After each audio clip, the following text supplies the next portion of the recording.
Designing a new crop for Australia is pretty exciting. Craig Wood has put his background in molecular biology and genetic engineering to good use, developing an industrial oil, and it comes from an often overlooked plant, the humble safflower. It's an ancient crop, very undeveloped, very underutilised in Australia, and I think some of what I've managed to bring is some of these very modern techniques to this ancient crop. It's all thanks to the Crop Biofactories Initiative, a joint partnership between GRDC and CSIRO to develop biomaterials, industrial substances used to make building materials, plastics and polymers sourced from plant products rather than mineral oils. The Biofactories Initiative is really about finding new uses for grain and new crops that growers can grow that will make them more money. It's really a long-term alliance to try and develop industrial products from crop plants so that Australian farmers can participate in the renewable industries of the future. Safflower is an ideal choice as it's currently not widely grown in Australia but potentially has a large growing area. It has agronomic advantages as a summer break crop with drought resistance and a large taproot. After 8 years research, the team have a world first. We now are up to about 95% oleic acid, so it's almost perfectly pure oleic acid. It's the highest purity of any fatty acid in any kind of oil, and I think that is very exciting. This puts it in the category of an industrial chemical. It's a breakthrough for the Crop Biofactories Initiative because it's the first target product that we have been able to make in safflower, and I guess it's the start of the pipeline for other products that we hope to produce in safflower. So what's the benefit of increasing oleic acid levels to 95%? Oilseeds usually contain a mixture of saturated, monounsaturated and polyunsaturated fatty acids.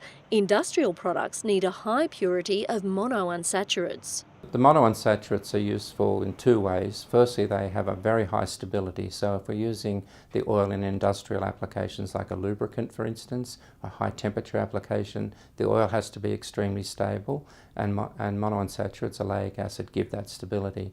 Also, it's useful as a chemical feedstock because we can break that molecule in the middle, if you like, and make two shorter molecules that can go into polymer production and replace petrochemicals in those products. And that means the production of nylon and polymer. This may not look much like a chemical lab for the production of plastics, adhesives and lubricants, but in one way, that's just what it is. And with fossil fuels on the decline, an alternative to petrochemicals is welcome news.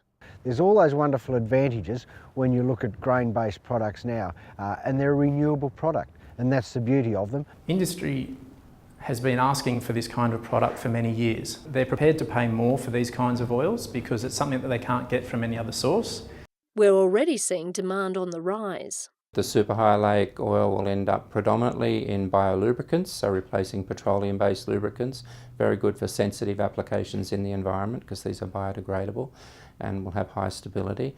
Demand is increasing from the plastics and polymer sector too. Car manufacturers want to produce components like dashboards and engine parts out of renewable plastics.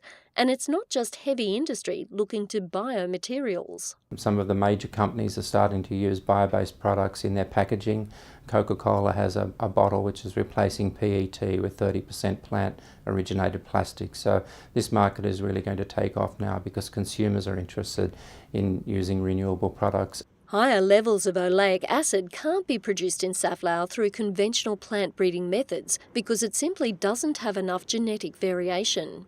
Instead, one of the plant's natural processes was switched off using safflower's own DNA in a process called gene silencing.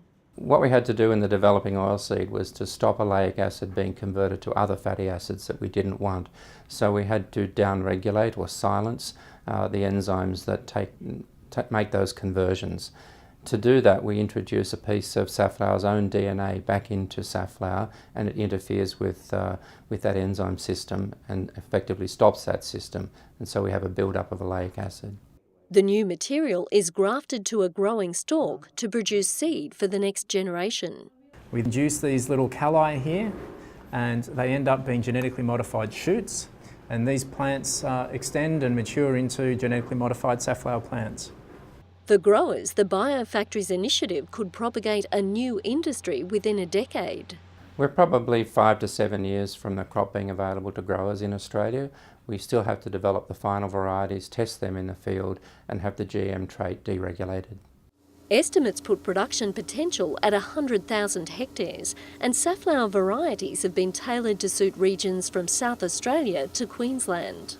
The Australian grains industry also has the necessary regulations in place to capitalise on the outcomes of the Biofactories Initiative. And we also have a series of regulatory processes that allow genetically modified crops to grow.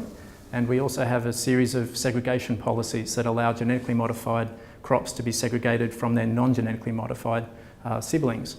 So in some respects, Australia has a fantastic architecture ready for this kind of crop to grow and to thrive. It's an opportunity for growers to diversify. A lot of GRDC investments are trying to address a problem, whereas the Crop Biofactories Initiative is really trying to take advantage of an opportunity that we see and helping to position growers to take advantage of that opportunity. And when you think safflower originally came to our shores in the 50s as an industrial crop for paint and resin production, it's fitting this undervalued oilseed comes full circle, revamped as a 21st century industrial commodity. It is exciting for safflower and exciting for Australian grain growers because although super high oleic acid is hopefully the first trait for bioproducts and biomaterials, is that there are many other research-related ideas out there that could be well suited for safflower into the future.